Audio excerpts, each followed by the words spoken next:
Bonsoir à tous, c'est Amine Sadri. En fait, ma question elle est assez simple et plutôt pratique, j'ai envie de dire. J'imagine que vous avez vu pas mal de projets, pas mal de business plans, pas mal de pitch. Quelles sont j'ai envie de dire, les conneries récurrentes des jeunes entrepreneurs que vous entendez à chaque fois, que vous voyez à chaque fois, et vous dites non, là, ce projet-là, même pas envie de voir.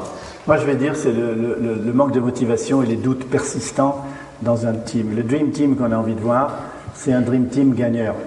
C'est-à-dire un Dream Team qui arrive en disant on va réussir, on va faire ça. Ils sont motivés. C'est comme des gens qui vont aux élections, là, en ce moment, on n'a pas envie d'y aller.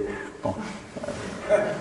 On verra bien ce que ça va donner. Mais nous, c'est pareil, si vous voulez, quand on voit arriver une équipe qui dit un projet faramineux, d'abord, il faut qu'on évalue si c'est aussi faramineux que ça, mais si nos critiques, et je vous ai donné une petite liste tout à l'heure du scepticisme de ceux qui sont en face des jeunes entreprises, si ils arrivent à surmonter ce scepticisme, c'est le jeu, hein, d'être sceptique, et en étant motivés, en ayant des bonnes réponses à toutes les questions traîtres qu'on leur pose, ça c'est pour moi, enfin, moi je trouve que c'est ce qui est le plus important. C'est pour ça que tu parlais de l'importance de l'équipe tout à l'heure. Oui, bien sûr. Alors, il y a un autre sujet, mais c'est une anecdote, mais enfin encore qu'on l'a vu beaucoup, c'est des gens qui viennent nous voir avec une technologie qui fait tout.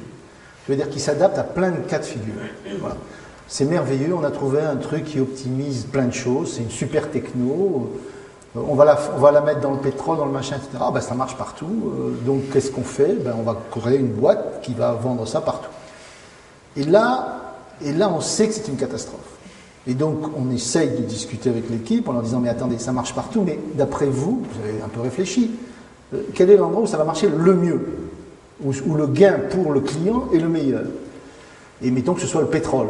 Bien, on leur dit, dans ces cas-là, si c'est dans le pétrole, on fait une boîte de pétrole. On ne fait pas une boîte de techno, on fait une boîte avec une solution.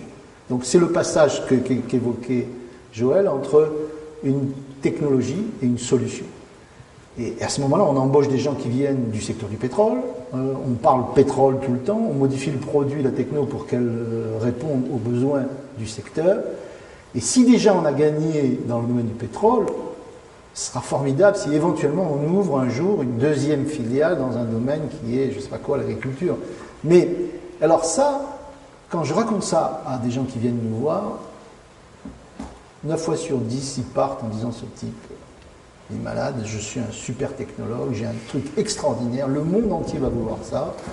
Donc il est hors de question que je lâche ça. Et d'ailleurs en plus le pétrole ça pue, donc on donnera ça à un mec qui veut faire du pétrole, on fera une licence. Donc d'un seul coup ils viennent avec l'idée de faire une société de licence. Et donc ils vont toucher des royalties. Et c'est pas vrai que les gens aiment payer des royalties. Les gens ne supportent pas payer des royalties. Et il faut voir qu'une entreprise qui touche quelqu'un qui paye $1 million en royalty, et il a signé le contrat, ben, au bout d'un an, il revient vous voir en disant ben, finalement, je ne paye plus $1 million. Mais enfin, vous avez signé le contrat, 7%, machin, multiplié par le chiffre d'affaires, ben, je ne paye pas. Et le rapport de force est tel que de toute façon, vous renégociez. Donc, une entreprise qui n'a qu'une techno, ça ne vaut pas très cher. Ça vaut quelques millions de dollars au mieux. Une entreprise qui a une solution, ça peut valoir $1 milliard.